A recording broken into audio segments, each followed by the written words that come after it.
Yeah, how's the sound? Alright, this is Bronze Age Caveman, Wrath of Pharaohs 45. Headbone.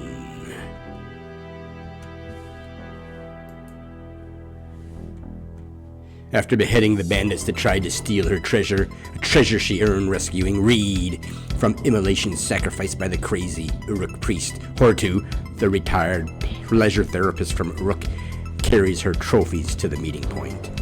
Reed, target of Inanna's sacrifice by immolation, escaped his fate, angering Inanna, who consequently pledged to destroy Babylonia, one city at a time, until he is burned alive to death at the stake. The King of Elam sees Reed as a symbol of the power needed to destroy Babylonia once and for all, and has named him spiritual leader of the invading Elamite army. Reed must remain alive until Babylonia is destroyed.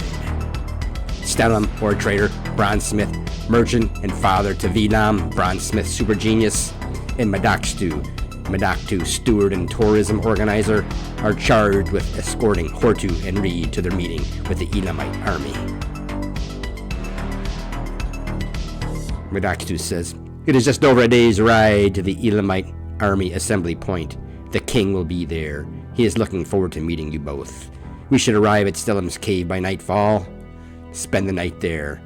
Elamite army personnel should be there. You'll be happy to see that we took the liberty of upgrading your chariot. It stunk like Lagash shit."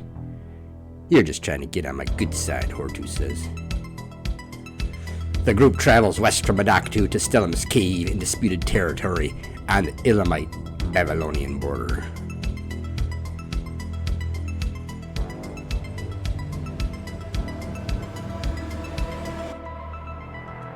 Stellum said, "We should be at the cave soon."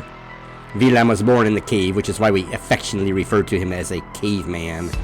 The super genius part is a bit of a dig at his self-proclaimed genius. There is a flat place to park up ahead. We'll walk from there. I am leasing the cave to the Elamite army as a secure waypoint. There will be soldiers there. The cave has been in the family for years, since the days of Sargon. The furniture is unique. Family legend has it the design came from some ancient advanced civilization. Probably bullshit, but you can't prove otherwise. I think you'll like it. Women? Hortu says, "Keep it in your pants, Reed." Having dismounted, the team walk on foot to the cave entrance. There it is, the cave entrance. Hortu says, "Looks like a stone asshole." Madaktu says, "Oh gods, I just noticed. Is there a reason why you brought those heads with you?" "They are my heads. I didn't want anybody stealing them. They might be worth some money someday." "Well, they are not allowed in the cave. Sanitation issue." "I agree with Madaktu," Stellum says. "Leave them out here." "What if somebody steals them?" Hortu asks. "I bet a gold coin that you'll end up with more than you'll know what to do with." The team enters the cave. Hortu says, "What a shithole. There better be something to eat." They make their way through the cave tunnel. They are greeted by an Elamite army commander. He says, "Greetings. Good to see you again, Stellum and Madaktu. And you must be Reed and Hortu." "Sir, I have heard much about you. I am Sikomo. I will serve as Hortu's second in command." "Look around. Help yourselves to the buffet. We can discuss the coming days over drinks on the couches." An Elamite soldier says to the other, "My fingers smell like ball sweat." The other soldier says, "Get behind me in the buffet line if that's the case. I don't want residual ball sweat on my food." Picky, picky, picky. After dinner, Hortu and Sikomo relax over drinks. Excuse me. "Let me introduce myself again. I am Sikomo, your second in command. I am in charge of tactics, logistics, armament, uniforms, equipment, mess. I shall select and issue you special armor. You have authority over strategies to reduce the morale of our enemies. I already have some ideas. You are the first whore I've met. Interesting name. Where did it come from? My whore mother named her daughters Whore 1 and Whore 2 the day she died. My sister was Whore 1. We call her Whore 1. They call me Whore 2. Whore 2. Get it? Pretty cool. Pretty cool. So, what did you do for a living? I was a pleasure therapist. I am not a whore. I gave massages, physical therapy to soothe bruised bodies. That helmet you got there. Peculiar. I think the reference art was created by AI and displayed this in return for boar's tusk helmet modifier. So, I may be Whore 2 retired pleasure therapist, but I'm no dummy. I navigated myself this far in this high-risk life. I'm wondering why the king would select a transient girl to lead up, call it what you will, an execution squad. The king is incredibly superstitious. He believes in the will of the gods times 10. He heard that Reed escaped sacrifice, and an angry Inanna pledged to destroy Babylonia one city at a time until Reed is burned and the sacrifice debt is paid in full. The king believes that Reed's presence in Madaktu was a gift from the gods, granting the king purpose to march on and destroy Babylonia. He will conquer Babylonia and please Inanna at the same time, receiving perhaps favor in the afterlife in return. The king sees you and Reed as symbols of his Inanna-endowed right to take Babylonia. I think crazy stuff goes on in the king's head.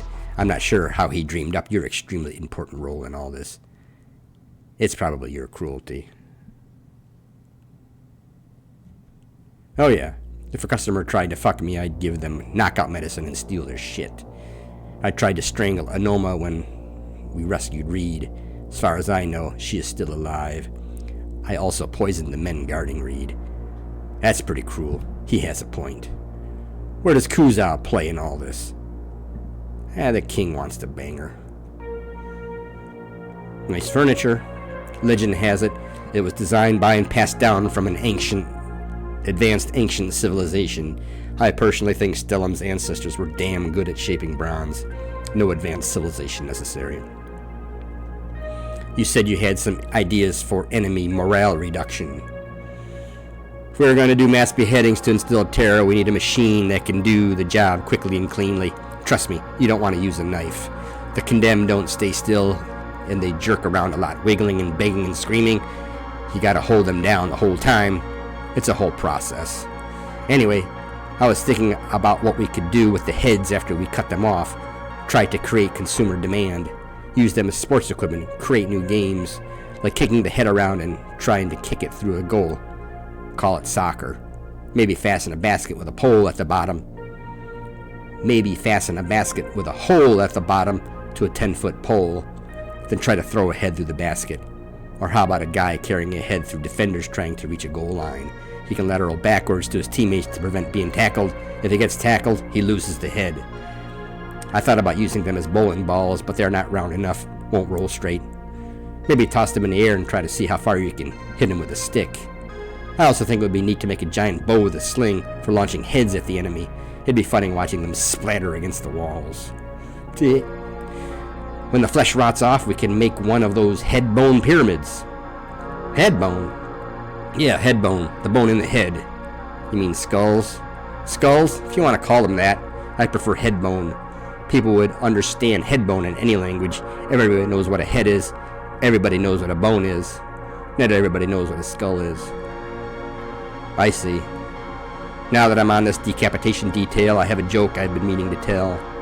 When the topic of whoring comes up, I can always say, I don't give head, I take heads.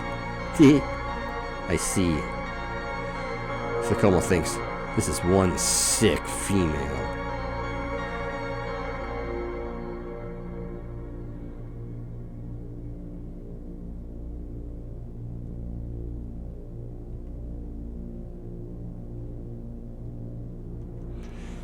And Bronze Age Caveman Wrath of Pharaohs 45, Headbone.